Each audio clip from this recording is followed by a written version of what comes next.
Okay, so welcome back. Now that the process is done, just close the program if it doesn't close in and of itself. Anyway, at this point in time, you have a bootable USB with Linux on it that you can plug in to pretty much any machine out there, and you can perform the installation. I'm gonna go ahead and close. I'm gonna go ahead and shut this machine down. You don't. I mean, you can shut it down or not. Doesn't really matter. The physical machine where you intend to install the Linux, that is the machine where you need to plug your USB in.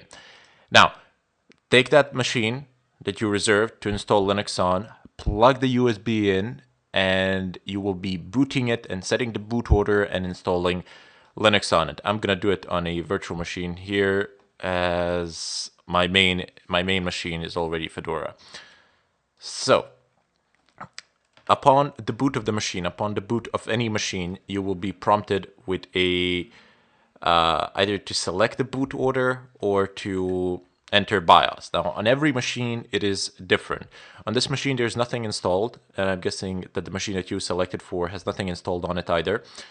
But in case you have something installed on it, you need to press F12, F11, F10, or F2, or the delete button to select the boot order. You will see this option briefly before you actually boot into the operating system. So, just press one of those buttons and select the boot order that you would like. Select the state that you would like it to boot from a USB. So afterwards, you will get a prompt exactly like mine. If it says here 2025 or some next version that came out, it doesn't really matter. I was pretty sure that I downloaded 23, but I downloaded 24. It's completely irrelevant whether it's 23, 24, or the 25, which is to come. It doesn't matter. Just select, just when you download it, as I said before, just download the latest version and that's it. So here I'm going to go ahead and show you how you can install Fedora Linux onto your machine as your main and single operating system. So select the first option, press enter, and then wait. Fedora will boot and install just fine on a UEFI BIOS-based machine, just as it will on a legacy-based machine. So going through this, okay, just wait for it to be done. It's doing its own thing in the back. And black screen for a while. Depending on the speed of your machine and, well, just on the speed of your hard drive, this process might take a little bit longer, a little bit shorter, or be a little bit shorter. Keep in mind that you are doing this installation from a USB, so it can take a bit of time for it to actually complete. Okay, so booting and booting today, yes, please.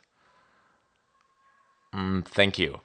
So you will get a screen, just like I have a screen here. I'm unable to get the full resolution until I actually have installed the system and configured it, but doesn't matter. I'm not going to be using this virtual machine. I'm just showing you how to actually install it.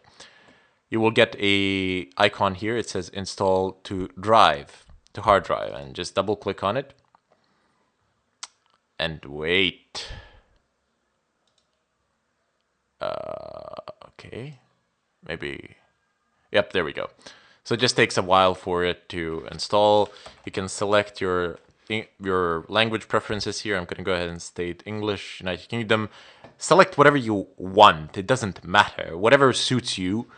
I would suggest that you go with English always, as it is a lot simpler. I never understood why people actually translated the operating systems.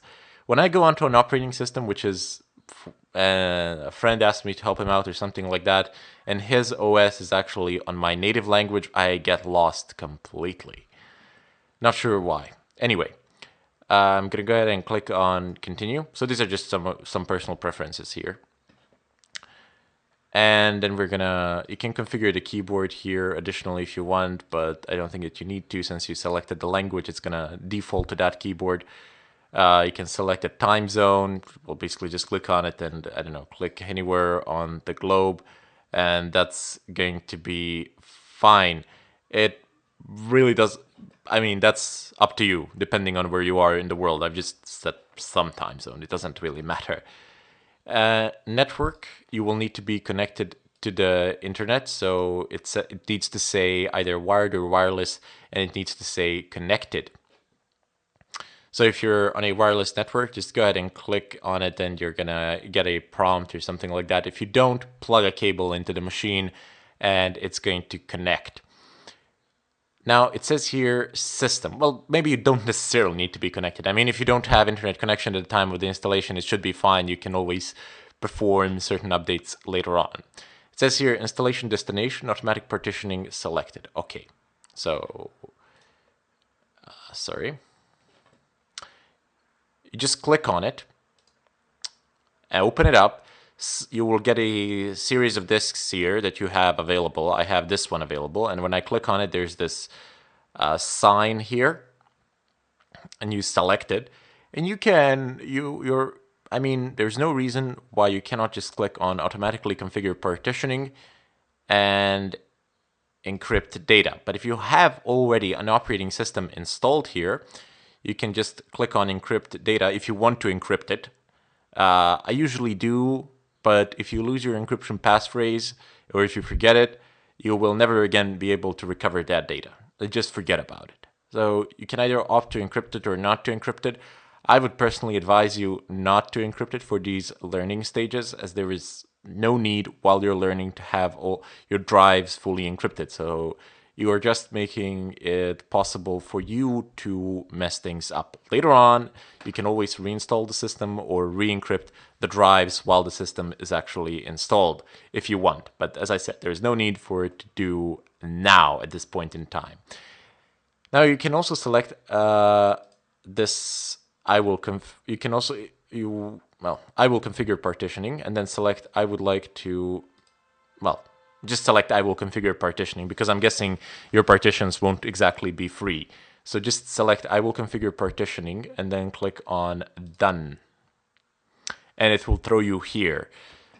The first thing that you're going to do is, well, you can leave it at this. No, I don't want to rescan the disk. Okay, so just click here, one storage drive selected, and see if that's the drive that you want it to be installed on. Okay, so go ahead and click on to plus, and you can create mount points here, etc. But the real reason why I actually brought you here is so that you learn how to actually make space available in case it is already occupied. So you can click here to create partitions in an automated fashion, and that's it. If you want to delete a partition or something like that, if you already have it occupied, you can delete it with select it, and there's a minus sign. Minus, minus, minus, and there you go.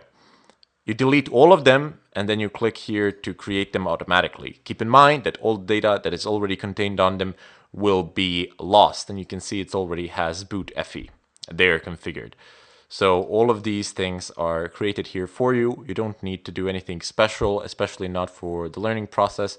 Just click on create them automatically. The only reason why I brought you here is due to the fact that your disks might be occupied, so that you know how to delete them. You basically delete them with this minus sign, then you click here. Let me just do it one more time. So minus, minus, minus, and click here to create them automatically. And there you go. They're all created, and click on done. And it's going to destroy something, which is fine for me. Keep in mind that after this point in time, I'm going to accept the changes.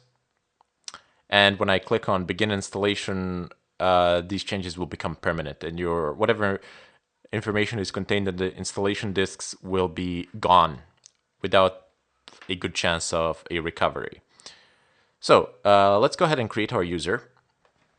I will just type in something nonsensical here like test. You should type in, well, you don't need to type in your name. It's an optional field. The username for me will be test, and I'm going to click make this user, well, actually, no.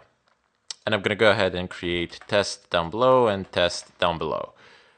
So everything will be test for me. You create the real username for yourselves, the one of your choosing, put in a strong password. Don't just type in nonsense here like I have, because I'm going to delete this machine as soon as I have as soon as I'm done with this. And then click on done. You'll need to click on done twice because the password is weak here. You need to create a strong password and you will only click done once. Now let's go ahead and create the root password. I'm going to create a root password, which is test again, which is kind of stupid, but oh well. Done, done, and there you go. Now create a good, strong root password and create a good, strong password for your user. That is something that you should really do. I mean, yeah. Don't type in test. That's pretty stupid. I did it because, as I said, I'm going to delete this machine anyway. It doesn't mean anything at this point in time. I'm not going to use it for any sort of productivity work. Rather, instead, most of my work will be done on the machine that I already have, that is already set up for me. So I'm going to do this work on a real machine, not on a virtual machine. I'm just showing you how the installation procedure goes Okay, so I'm going to go ahead and cut the video here and wait for the installation process to finish. You shouldn't be prompted with anything else.